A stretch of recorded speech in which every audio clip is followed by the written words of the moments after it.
If and what is taken away from Svenskeren this time around. Actually, we are going to see the first ban being Trundle there against Xaxus in the top lane. There's the Caitlyn ban as well. So actually up until now, following the bans here, SK from their last encounter, the last one last time was Kassadin. Roccat have banned out Pantheon and Renekton. So Elise is still up, and I also wonder now if SK are going to force Roccat to either ban a Vayne or consider it. I mean, Kassadin's still available, they have to get rid of it. Yeah. So Vayne is up. If SK sees the opportunity, they could go for it. They could also first pick a Thresh here. There's a number of possibilities for both of these teams. Lulu left open in this one, and they beat Millennium with Jesiz on Lulu in that mid lane. 8-2-8, you finish with that one. I don't really see it that much as a Freddy champion in top lane like we've seen for Fnatic with Soaz taking that one. So pretty sure that will be Jesiz in the mid lane. Over on the other side though, Aatrox coming out for Xaxus and a Lucian pickup for Celaver. So Celaver's going to get the AD carry that he's played an immense amount over the course of the split. 6 games played, 4 of those are victories. So he's going to be in a comfort pick. What I like about this pick and ban phase from Roccat is they banned away Renekton, which is Freddy's most played champion at 8 games. They also took away his Aatrox, who he has played phenomenally with in the games leading up to this. And because SK banned out Trundle, it means Freddy's going to have to default to either a new champion or maybe pick up the likes of a Shyvana, which he has also played a multitude of times. What are SK going to add into this one? Looks like we will be seeing Sivir, and if that Kayle is locked in, which it will be, that will go over to nRated. We saw them playing the Kayle support actually against Alliance. nRated ended that game 0-0-13.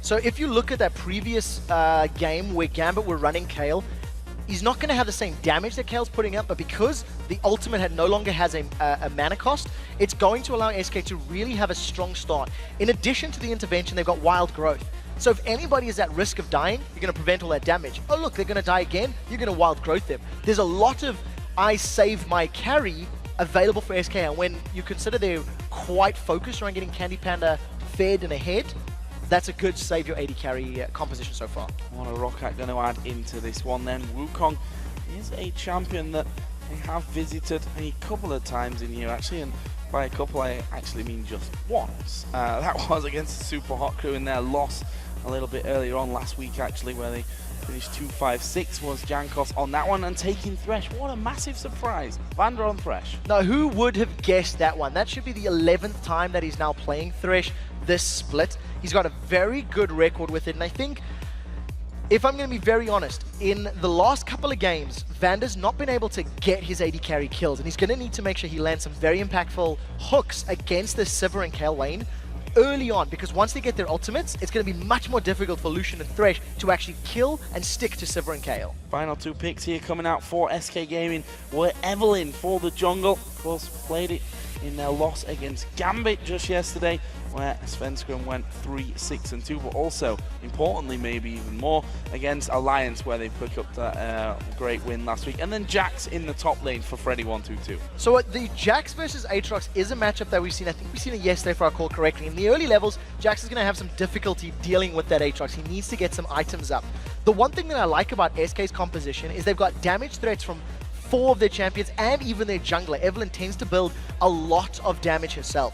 So as Sivir's damage and sort of raw output of damage falls off in the super late game, Evelynn and Jax is going to scale up. Kayle's even going to potentially become a bit of a threat depending on how nRated builds him. So SK have got good peak power points at multiple stages during the course of the game. And final pick in here for Roccat was Ziggs, a champion which has been both very, very good for Overpow. The 6-0-4 scoreline against Gambit in their win comes to mind, and also hardly having an impact against the Wolves. 0-1-2. Not the performance that Overpow will be looking for here today.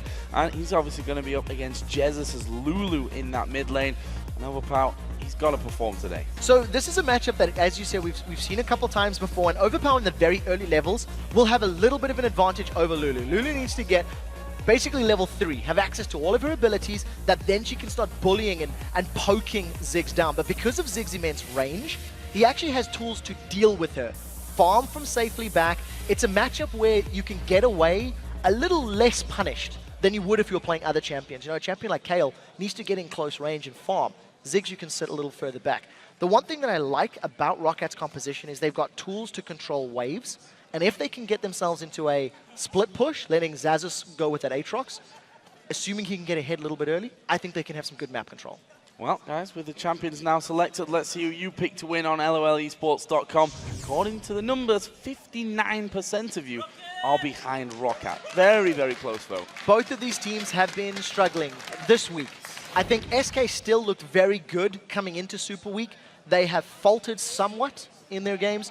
Roccat, however, they've had back-to-back weeks where you've sort of gone, this isn't the team we're used to seeing. And I think this is going to be a big confidence boost for whichever team picks up the victory. Let's not forget as well that SK Gaming seem to be Rockat's kryptonite. They haven't beaten them up until now. We're going to find out if they can this time around, though. SK Gaming versus Roccat as we jump into game and see how this one all unfolds and see if Roccat can do the business over SK for the first time in the season. Well, the time is now. They're 1-2 on Super Week. This is Rockat's last game of Week 8. SK Gaming still have one more later today.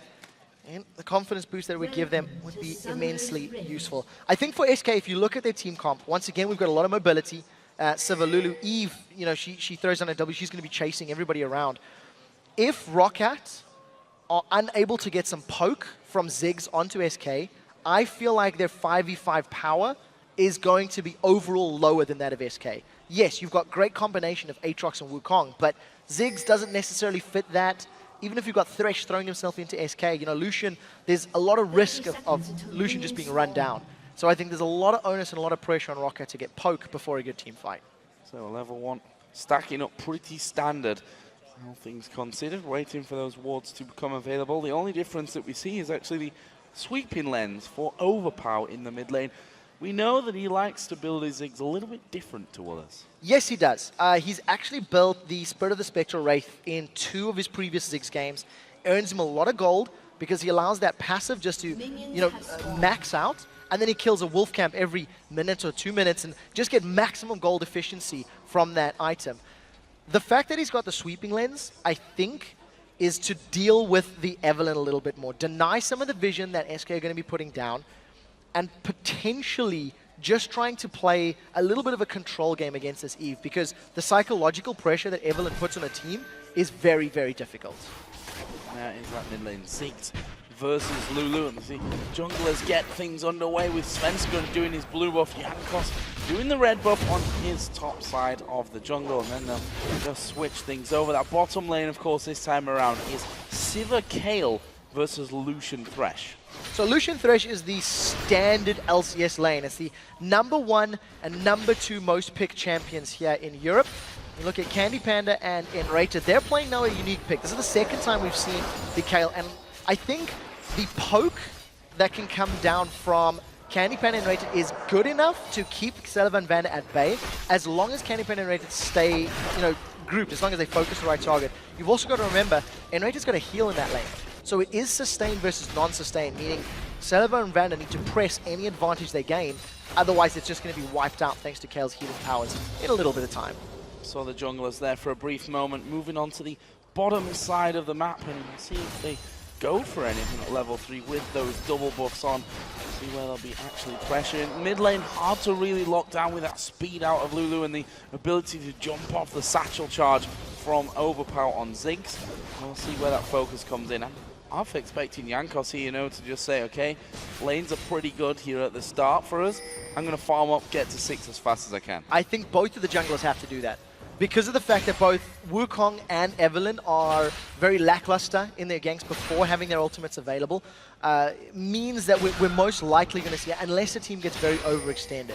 I also think if I were Jankos, I would probably want to get the Ziggs or the Aatrox a little bit ahead. They've got tools that they can deal with their opponent in a 1v1 scenario, so if they can get an early advantage, it can work out for them. Xaxus, he's got his Dark Flight, he's got Flash, he's very overextended, but he's got so many tools to get away if Sven were to come in. And is actually going to be recalling from this one. You can never be too careful when there's an Evelynn on the other side of the team. As such, he will just be recalling straight out from that one. Coming back in with Doran's Blade added to the Doran shield, so pretty similar to what a lot of these top laners have actually been going for. Earlier kind of trio of Dorans to keep the lane stage strong. Yeah, we see the first pink ward's gone down just above Jankos' current position. And what I like about a pink ward like this, especially in the very early game, is it's quite difficult and quite risky to go in and take that down at this stage. You know, Sven really has to commit to a counter gank to find the ward and to move around. So Roccat are going to have this vision of that entrance for quite a while, quite a long time. And the efficiency and that information that you buy for the cost of the ward is very, very good. We'll keep an eye on how long it lasts. There is also a pink ward in Xaxus' hands. I think if Xaxus is going to push the wave out, he'll probably put that pink ward down in the river and just give him that extra forewarning of knowing that Svenskeren's coming up. Jankos moving into that one. Are they going to spot him? They're not at this point. This could be a little bit dangerous for Freddy. There is the decoy in, and it's going to all of a sudden pop up. Freddy going to go pretty low, will leap strike away. There's the dark flight in. Freddy has to flash. Very well played there. Freddy was overextended. Jankos comes in and he punishes him. I think the fact that Freddy saved his flash until the knockup was available was the right thing to do. Was able to leap to a minion, then flash away from the knockup, but flash is down. So if Freddy pushes that wave out once again, then Jankos can just rinse and repeat. You've got that slow from Aatrox, you've got the knockup as well, if he can land it. And there's the heals we were talking about. I think CandyPanda and nRated have already got some control of this lane, thanks to the very long range on that boomerang blade, and the fact that any damage that's been taken by Celaver and VandeR has been healed up. They've still got their potions available.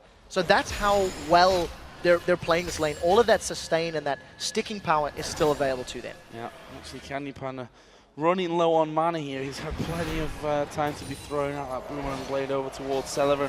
Actually, they're starting to back away. Evelynn's just to the top side there by the race, just to get vision down, though, to make sure that Roccat don't try anything sneaky in the early stages. Yeah, and we talked about how the pink wards are going to be very important for Roccat. Exactly like we said, Xaxus, he's pushed the wave up, he's got that pink ward in the river. What I like about the placements is that Xaxus cannot get ganked from behind, because if Evelynn walks through the bottom river entrance by the raid camp, it's going to get spotted by that pink ward, and the ward that he's got in the river, it's going to allow Xaxus to extend quite deeply and try to punish Freddy. Sven is level 6, so it's kind of soft CC. The slow from Kayle and the slow from Eve, they would really have to hit hard on Celaver to kill him. Doesn't look like they're going to go for any sort of game. No, Svenskeren just going to recall from that one. Pick up a couple of items and get back into his jungle path. In the top lane, we did see Freddy actually picking up a Vamp Scepter as his first item, of course moving up to that Blade of the Ruined King, but probably more importantly to give him that extra bit of sustain in this lane. He does have a slight CS lead over that of Xaxus at this point. Yeah, Xaxus right now, we haven't really seen both of these top laners trading or fighting at all. Xaxus just defending his pink ward. Basically just farm lane. Freddy with some good poke, but I want to see how this is going to work out. Sven, again, this would have to be a tower dive, but you can see Jesiz is roaming top lane. This is something that Jesiz is doing more and more in the recent weeks. And there is a tower dive potential, but again, it can go horribly wrong. We've seen Aatrox revive, get kills themselves. Yes, Gambit comes to mind when you think about that one. Xaxus there has Svenskeren in the lane with him, but really how much of a problem will it be? Freddy's going to clear out that pink ward, give Svenskeren a little bit more breathing room, but because of that, it was kind of obvious. And Jankos has moved up now onto this top lane, and they've spotted Jankos coming through, so they know exactly where each other are. Svenskeren just trying to keep out of range of Jankos, and they do a little bit of a dance around. That blue buff is respawning in, so they don't want to leave that up too late and give it over to Jesiz. Yeah, I think that was the smart decision from SK not to pick a fight. You've also got to remember that if Overpow was able to move a little bit further north, he could have thrown down his Mega Inferno Bomb to get some additional damage and help out the rest of his teammates. So at the end of the day, SK play that one a little bit safe. They back away. If you look in the bottom lane, we'll see that CandyPanda and nRated have been stuck to that tower for quite a while. They've been shoving it up. You can see it on the mini-map, and they're getting some pretty good damage down on it right now. Got a good CS lead as well. Does CandyPanda in that lane not being home, as you said, to buy just yet. They've just been sticking to that turret as Jesiz is going to say, look, that's a pink ward. So the one that was put down after just a couple of minutes is finally going to be removed from the game, and that will give Svenskeren a bit more room to play with. So the thing that's nice about that is if you look at it, I think the pink ward lasted around about, call it 5.5, 6 minutes-ish. All of that knowledge, all of that time frame, it allowed Xaxus to stay overextended. Now that there's no more vision, Xaxus cannot play that risky. He has to be a little bit safer, has to play a little bit more defensively. He's still behind a tiny bit of CS against Jax, and that lane's been even. They've caught VandeR just a little bit. good damage in there, but nothing really to lock it down. And that's the thing about Kayle, that you're gonna have a slow in there, but you're not really gonna have a full lockup like the Annie or the Thresh will. And at this point in time, because CandyPanda and nRated have kept Celaver and VandeR in the lane for the full 10 minutes, they're finally backing off to spend some money. Celaver is a little bit down on CS. If Celaver and VandeR had given up to the pressure earlier on, they would have lost their tower. You know, CandyPanda and nRated have been sticking to it, and when nRated puts down his Righteous Fury, he can push away quickly, he can also get in the tower. Jankos has Cyclone, he has Flash, they're going on Freddy. Decoy comes in, there's a surprise once again, the knock-up from Xaxus. Freddy surely going down from this, he puts the counter-strike in, but he's not got a flash, he falls, and that is first blood. And look at his flash cooldown, he's just coming off there. Unlucky for him, but Svenskeren trying to turn things around. This is some good damage onto both of them. Jankos is low, Xaxus of course does have that blood well. Svenskeren decides not to follow on. That was very good play from Jankos and Xaxus. They came in on Freddy, and as soon as they got the second knock-up down, Freddy started to channel that counter-strike, and Xaxus and Jankos both peeled away. They stepped out of range of that stun, and then came right back in, closing out the kill. So, first blood secured for Roccat, lands in the hands of Jankos on a jungler that you want to get a lead with. You want to build some items a little early on, and we'll see how Jankos actually spends his money. Talking about that sustain earlier on with nRated's heal is now a little bit harder for Roccat to deal with. We've got a Vamp Scepter now picked up from CandyPanda on top of that BS sword that both AD carries are currently carrying. So we'll see how that makes an impact on this lane. It's currently a 20 CS lead for CandyPanda. You can see that the damage is a little bit hard to handle for Celaver, and he's got no way of regenerating it other than that potion. Yeah, at this point in time, CandyPanda and nRated are in complete control of the lane. I think the duo is stronger. It's got long-range poke, you've got a sustain lane, and you've also got, you know, the slow that can come down from nRated. So if Lucian does get in range, and he uses his Relentless Pursuit, that is when nRated wants to throw the Q down. He hasn't actually skilled it just yet, so not even needing it to win out the lane. It's just purely CandyPanda and nRated outplaying Celaver and VandeR, who have been struggling lately. Almost the opposite story as well for SK. CandyPanda and nRated been so very good recently. This mid lane's been fairly quiet, to be honest. The jungler's not really been near it. We've seen both of them picking up an Athene's Unholy Grail. The only real difference between the two builds right now is that the Boots of Speed have been picked up by Jesiz, and Overpow shouldn't be too far behind on that front either. Top lane, we did see Jax actually picking up a Phage in there finally on top of that Vampiric Scepter, and the push up towards the Cutlass has already been completed by Xaxus. So at this point in time, SK Gaming are being given all the time they need to farm themselves up. Jesiz is a player that likes to farm. He likes to get his items completed. He likes to get to a comfortable itemization point before fighting. And because Roccat are playing very defensively across most of this map, it's just giving SK's, you know, Jax and Evelynn and Lulu the time to get the key items. You see Sven is sniffing around this Xaxus in the top lane, but it's very difficult. The wave is pushing against him. And they importantly saw that pink ward, so Svenskeren knows where not to go here if he wants to keep his position hidden. Actually starting to make his way over towards that red buff, and Jankos takes it. That was almost too close. If Evelynn would have been on that corner, he would have lost that red buff to Sven. 3 members of SK moved in to try and steal that buff away. You notice that Svenskeren was hiding just out of sight in the red buff. Freddy immediately came down through the tri-bush. So if a fight had broken out, SK were in a position to react. I think with the Dragon not even being considered yet for either of these teams, the next time a jungler shows his face in the top lane is when a Dragon could get started. Good damage once again by Freddy up there. We're going to see the blue buff being given over to Jesiz once again. He's only 5 CS in the lead, but staying level at the moment with Overpow. This bottom lane is where the real discrepancy is. Of course, 130 to 107 CS in favor of CandyPanda. It's been nothing but pressure in that bot lane. Nothing at all. I wonder if CandyPanda and nRated have decided not to go for the tower kill, though. I think we'll keep our eyes on this lane just a little bit in these next couple of minutes, because CandyPanda and nRated, in my mind, have got better wave pushing power than Celaver and VandeR have to deal with it. So you see CandyPanda, he's moving, he's actually not trying to get in range of the tower. Yes, Thresh was zoning him, of course, but I think buying time just to keep farming up, get more powerful, get stronger, and then use their superior team fighting power is what SK are looking for. And in my opinion, they're setting themselves up very well for a strong mid-game showing. And Svenskeren is now moving in, and the one thing about having that tower there is a almost false sense of security for that duo lane. They have managed to land the hook on towards nRated. Wukong's there, the box goes down. Svenskeren going to say hello any second, but nRated caught out. He uses the intervention on himself. Jankos has gone very low. He's inside the brush and won't escape. Svenskeren picks up the kill. The power of intervention, allowing SK to pick up their first kill. nRated was so patient with that. He didn't waste it immediately, waited for his life to go low, popped it when all of the focus was still on him. Roccat invested so much on trying to kill nRated that by the time intervention came down, there was nothing left to carry on in the fight. VandeR's being pushed away. We do see that Jesiz also caught out Overpow. This is an uncontested dragon for SK. Yeah, Mega Inferno Bomb is the only thing to go in. Svenskeren actually took low from that one, but in the end only really helps them finish off the dragon kill. First one of the game going over to SK Gaming, and therefore they have a gold lead. 1,400 or so gold is the lead that they're sat on. Yeah, at this point, it's exactly what SK wanted to do.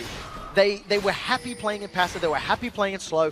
They've got champions that need some items first. You know, Sivir, you want to get us some itemization, and you want it grouped, really. You want Sivir with a couple of other members to get even more value out of that on the hunt. And thanks to this 2,000 gold lead and the dragon control, I wonder if this might be the go signal to start going for the towers, allowing SK to maybe push their bottom tower down and then start rotating.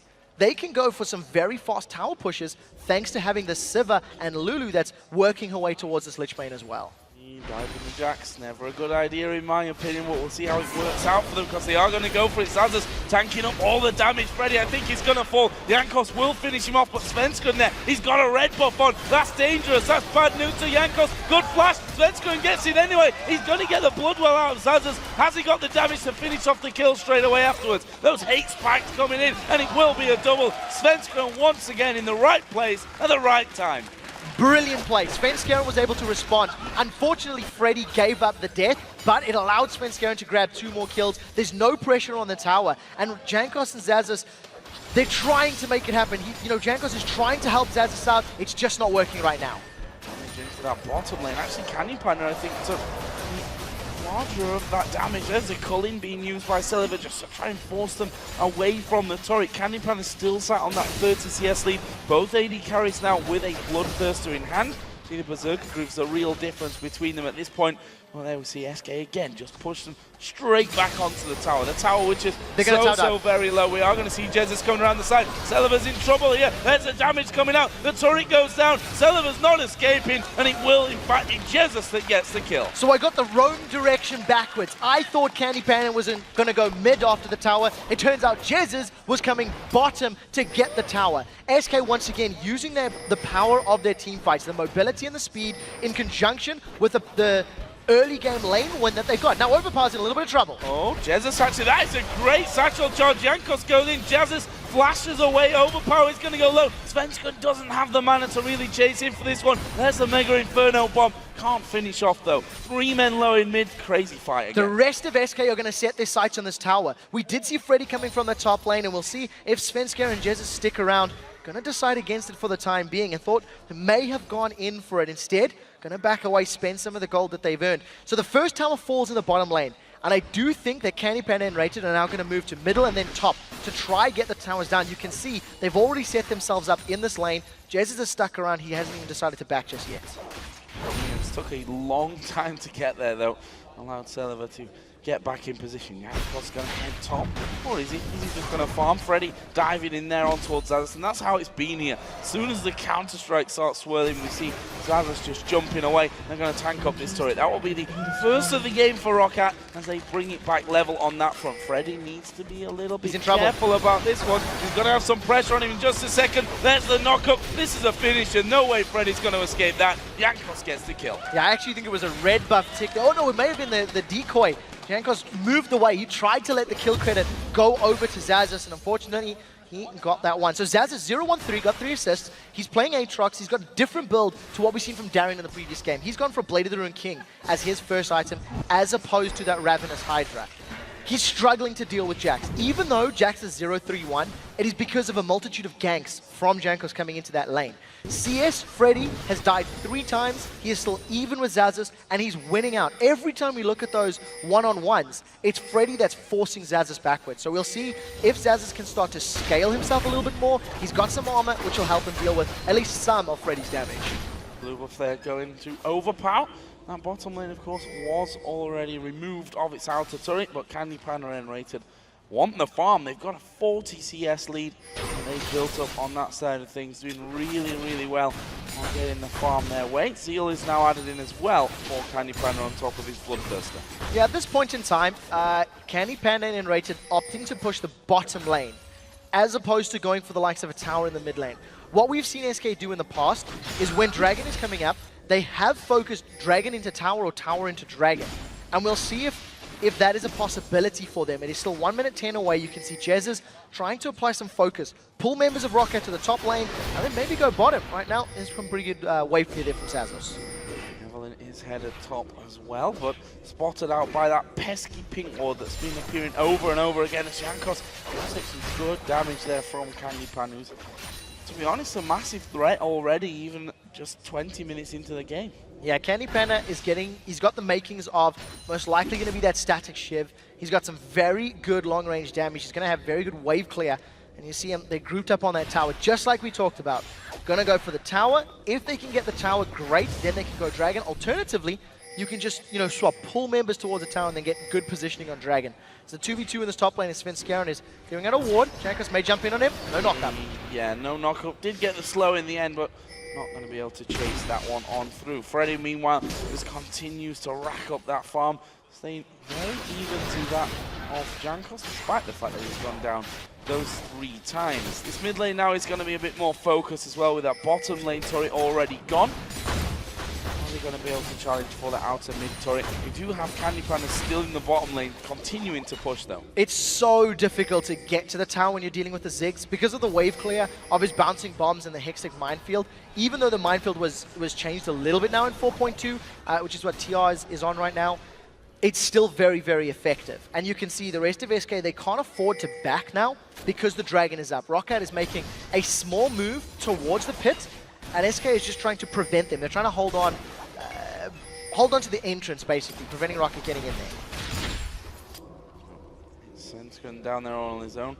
Stood there as, okay guys, are you going to come and help me with this one? There's no wards on it, so we can do it if you want, if you fancy that one. They're a little bit scared, I think, of Roccat making a positional play on them if they do head down towards that Dragon. In fact, Roccat now have got wards of their own on that bottom side, or at least just went in there to check things out. But Svenskeren setting up a trap to maybe have a go at Celaver. Yeah, I think he's seen Jankos going around the side. This is a little bit risky. SK are somewhat split up, so they need to make sure they find a target and pick them off quite quickly. It's also a lot more passive from SK. They've had the opportunity to push the tower, they've had the opportunity to go for Dragon, and they're not risking it. I think they don't want to get caught out by a multiple man. Oh, they've caught Svenskeren. VandeR doesn't want it. I think SK don't want to get caught out by multiple man Cyclone plus Mega Inferno Bomb. There is the potential for a team fight to go wrong, and they are only 1,500 gold ahead, so it's not like they can really completely dictate the flow of the game because they don't have as much of a lead as it maybe looks like. Back into this top lane, you see that 2 out of 3 parts now of the Trinity Force is done with that Cutlass for Freddy, so kind of split in 2 directions on this one. Finally, we see SK Gaming making a move. That's because Overpow and VandeR have recalled into base. They know that this is an absolute freebie for them. There's nothing Roccat could have done. I mean, all of that pestering and posturing in the river, landing the hook onto Svenskeren. I mean, Roccat would have been well aware that that was happening, but they didn't have Xaxus with them. I wonder if that's just saying we're not comfortable contesting. So SK secure themselves a Dragon completely uncontested, grab themselves another gold lead, and a big power spike has been completed. That Lich Bane is now secured, sitting in the hands of Jesiz 20 seconds ago. And that's really the big spike for Lulu's. When they've got Athena's and Holy Grail and Lich Bane, they've got a lot of mobility, they've got a lot of damage that can come down thanks to the Little Answers and that Lich Bane proc. And Jesiz has already tried to roam a couple of times, so it wouldn't surprise me to see him moving around the map just a little bit more. And the blasting one on top of that. Just a bit more power. You see again, Jankos hanging around. Is he going to be able to bait Steady Freddy that far up the lane to get a gank off? Freddy's not had the best of luck, I think we can safely say up there. 3 deaths to his name, but I don't think he's going to be lured into this one. Well, even if he is, he might have a bit of a reply with Svenskeren now headed up as well. Yeah, Roccat have to be very quick. If they want to make this happen, they need to go super, super fast. Deciding not right now, just waiting for the moment. I think Freddy, he's doing very well considering how many times Jankos has ganked him. I mean, this is the 4th or the 5th time this game.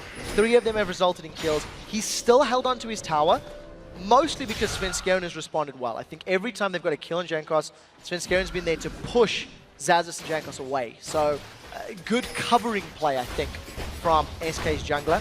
But as it stands, that ends up fizzling. Boomerang Blade, not this time.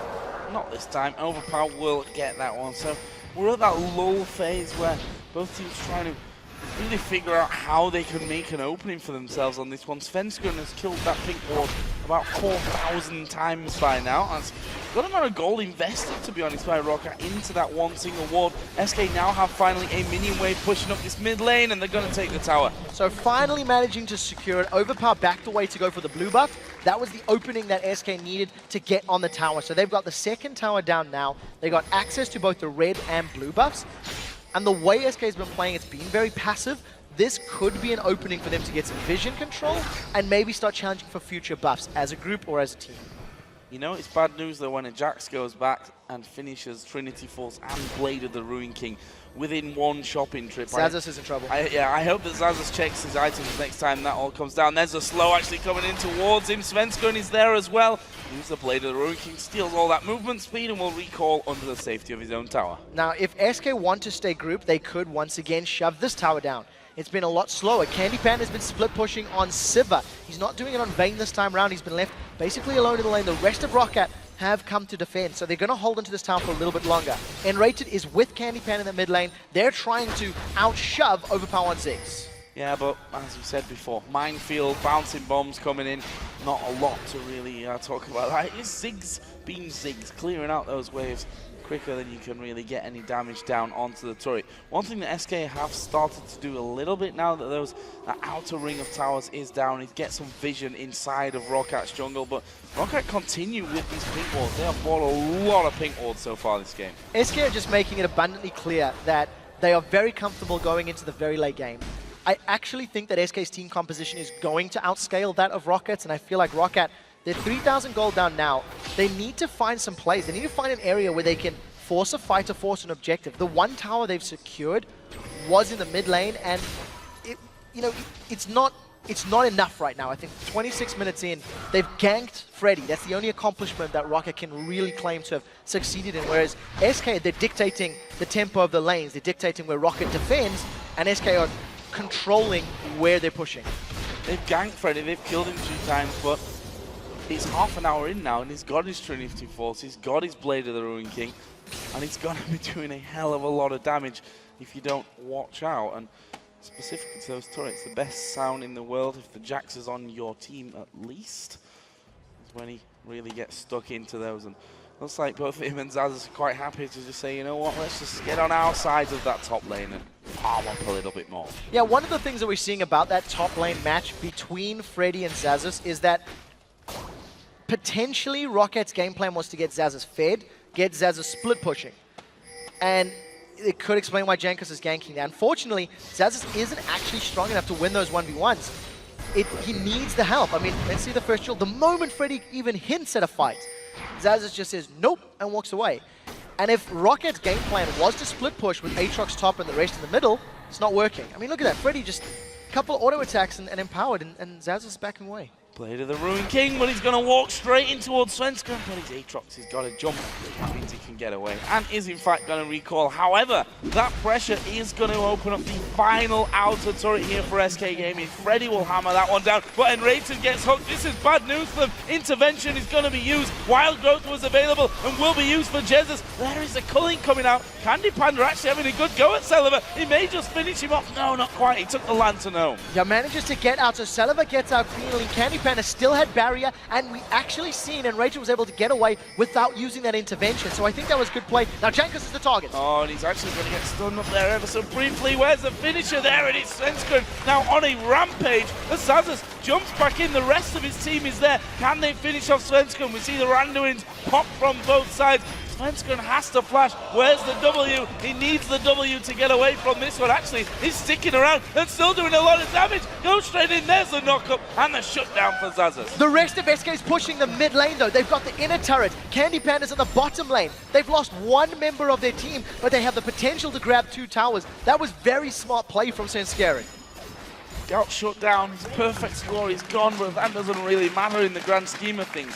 Mid inner turret, bottom inner turret, dragon as well. Massive swing. This is even bigger. SK Gaming get away from that fight where nRated was caught. Whether or not that hook landed intentionally, what I mean is, did nRated bait it? Thank you. Let's start this again. Did nRated bait the hook or not? Regardless, they get away. CandyPanda straight up challenged Celaver. In the 1v1, Celaver was forced to lantern away to safety. Then the rest of SK were pushing the towers. Dragon is secured, Svenskeren and Freddy hold Roccat busy in the top lane, and they get themselves a 7,000 gold lead now. They extended that small 2k gold lead by 5,000 gold over that last 2 minutes of play. Look how much they've got to spend as well. 2,500 gold for Freddy. And he's already got his Trinity Force and Blade of the Ruined King. He's going a little tankier just after that. I wonder if he'll go straight up to the likes of that Guardian Angel. We also have that Rabadon's Death Cap for Jesiz now as well, although I believe that was picked up slightly earlier than what I'm mentioning it now. But the point is, he's got a lot of damage along with that Lich Bane. Yeah, and also with that last swing of gold, nRated's been able to finish his Talisman of Ascension. So not only do they have all of this mobility, you know, from their champions and their abilities, they've now got the itemization to work with as well. And you've seen how effective it was for Gambit in the previous game. You know, when Gambit were running with their Sivir, you know, they had Wukong and Aatrox, but the mobility power of just starting fights in an instant and catching Alliance out was very good for them. SK have got those tools available. We have to see if they want to use it though, because thus far in the game, it has really been about the lanes and the minions more than anything else. It actually has been a very passive game. And I was asking about the Guardian Angel, and I guess I got that one confirmed because Freddy went back and he picked up a Guardian Angel outright for him there as well.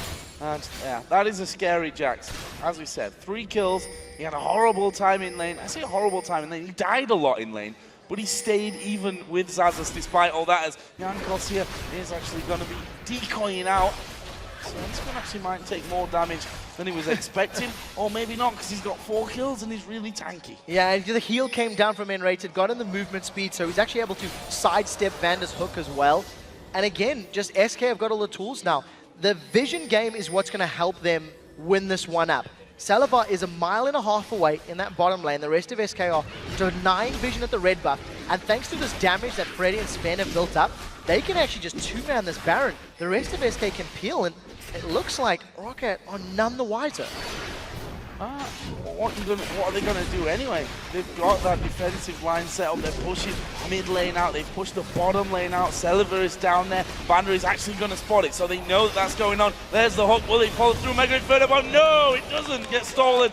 SK Gaming sneak a Baron in after controlling all the dragons, and now Jankos is going to go down. CandyPanda gets that one. This is disaster surely for Roccat. There's the slow one towards Xaxus. Jesiz comes from around the side, and there is the Bloodwell coming in. A good ultimate over the side from Celaver, but VandeR will lose his life. Jesiz shields himself and somehow gets away. Celaver needed just one more auto attack before that. That'll be a couple of kills. Baron for SK. They're going to surely push through here. They've got all the damage they need to get on this inhibitor. The heals are coming down. Those big shields from Jesiz are available as well. SK are on the inhibitor turret. Overpow's going to have to do a monumental task. Keep it caught! Yeah, they knocked both CandyPanda and Svenskeren forward from that one. The turret is going to go down. The inhib will fall as well. 3 men are dead. Jankos is up in 10. VandeR will be up in 10. Overpow's out for a good 3/4 of a minute as Jesiz may lose out. No, wild growth on himself. They're going to try and win it here. Are they going to continue to be Rockat's kryptonite? It looks like it. Freddy and the rest of SK Gaming push on towards the Nexus and go 3-0 against Roccat in the spring split of the European LCS. Another brilliant performance from SK.